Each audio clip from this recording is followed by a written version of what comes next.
You have infinite ambition for your toys when you're very small, but very limited resources. And the adults, who are the people who are supplying you, because you're still too young really to go to the shops yourself and you don't have any money, they don't realise how much Lego you really need for personal fulfilment and development.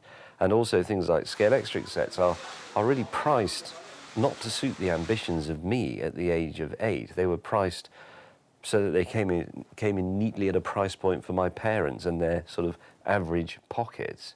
But to the child who gets it, it's got this stupid little oval of track that's, you know, not much bigger than this sofa, and it's just annoying. You need more stuff. Go. I think when you leave childhood with your toy ambitions unfulfilled, then it's a frustration that follows you for the rest of your life if you don't do something to exercise it. So I realised that I was compelled, really, by my inner darkness to do these things I dreamed of as a small child, to see if they were possible and if they worked and if people would enjoy them. And I'm glad to say they did. And spiritually, I find myself freer as a result. Long live the Flying Scotsman! Go! As with most of these programmes, I was always absolutely flabbergasted by the enthusiasm of people to come and join in what is really an utterly futile and really rather ridiculous exercise, like make plasticine flowers or bolt 80,000 pieces of Meccano together or whatever it was. But as we started doing each programme, the thing that kept emerging was this sort of latent desire people had to actually put normal life aside and go and all play together in a big sort of sand pit, except it was full of Lego, not sand. And I found it, I mean, I wasn't expecting this. I didn't think that would ever come out so strongly, but it did, and it was sort of rather charming, rather humbling in a way.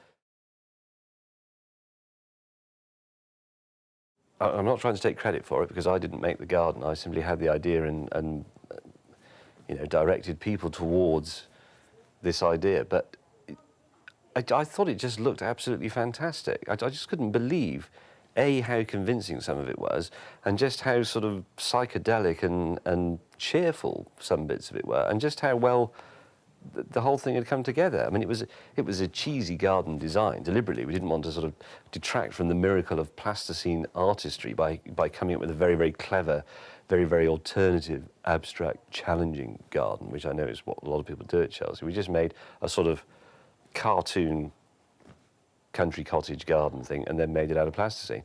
But it was just, I thought it was great. And a lot of people liked it, and people who didn't like it, just, I ceased to admire them.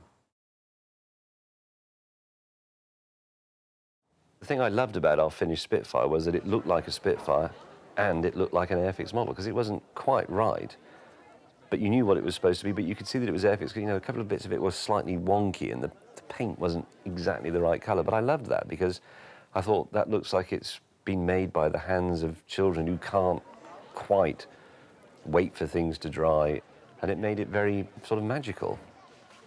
My dad rang up and he said, of all the things you're doing, I'm most interested in this Airfix project, because I remember how obsessed you were with it, and that it was actually me that got you into it. And of course my dad used to help me make Airfix models, because that's what your dad does.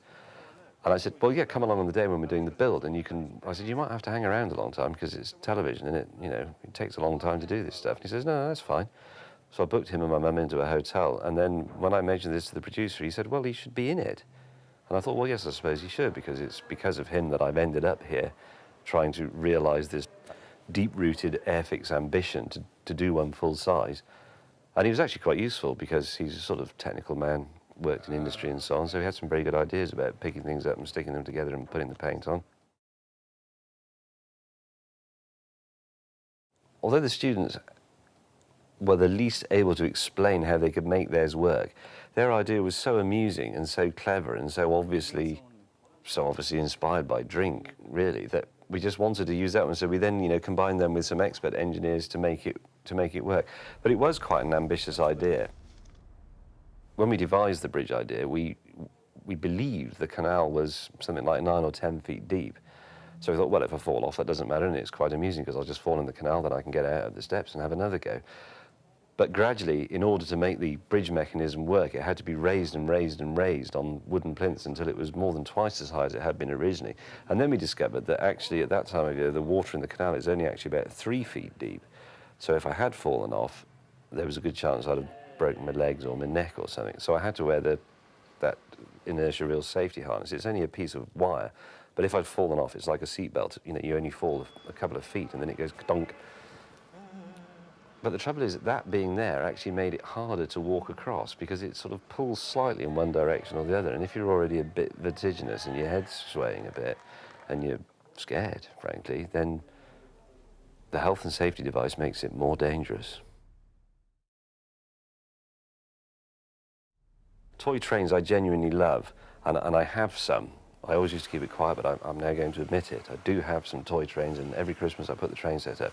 They're beautiful little bits of engineering, but the failure of them is, unlike a real railway, they never go anywhere. Even if you've got a fantastic layout in a huge attic because you live in a big house, it still might only, the train may never be more than 20 or 30 feet away, whereas real railways go, you know, across Siberia or whatever.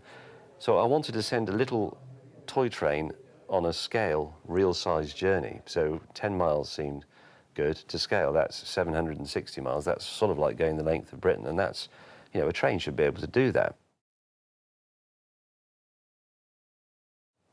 Well, the idea behind Scalextric was, it's another demon from childhood, not enough track, which is up there with not enough Lego, not enough Meccano, and so on. But we wanted a race, because although the train set and Scalextric are almost identical technology, it's, you know, 12 volts DC running a motor that's driving the wheels on, so I think one is a train, one is a car. You don't really race trains. Trains are quite a sort of highbrow activity. So we wanted a race, and we wanted to have the world's longest race, so we could have a world record, and we wanted to do it at or in the shape of a real racetrack. And then we settled on Brooklands because it was the first motor racing circuit in the world, the first purpose-built one. It's incomplete now. It's been incomplete since the end of the war, because during the war they used bits of it as an aeroplane factory and the banking gradually got demolished. And that was the premise of it, and that's how we sold it to people. Come and take part in the first race at Brooklands for 70 years. And it is a race, and it is with cars. They're just a bit smaller.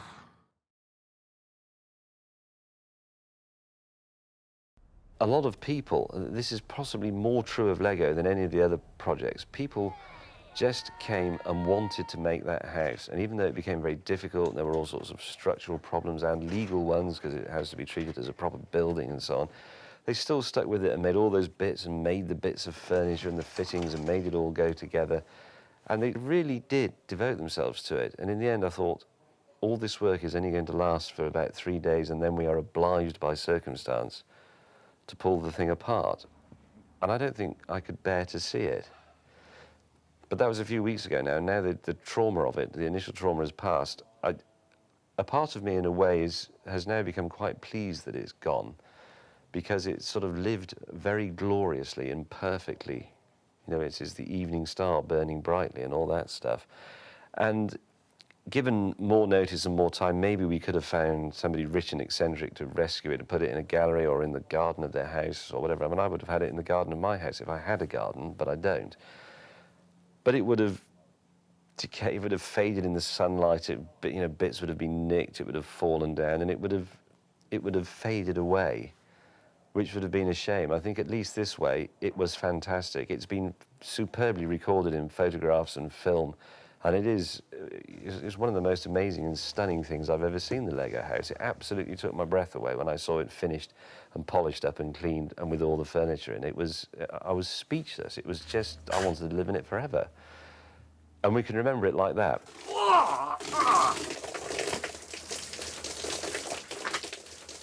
The bloke at Legoland in Billund in Denmark said something very interesting.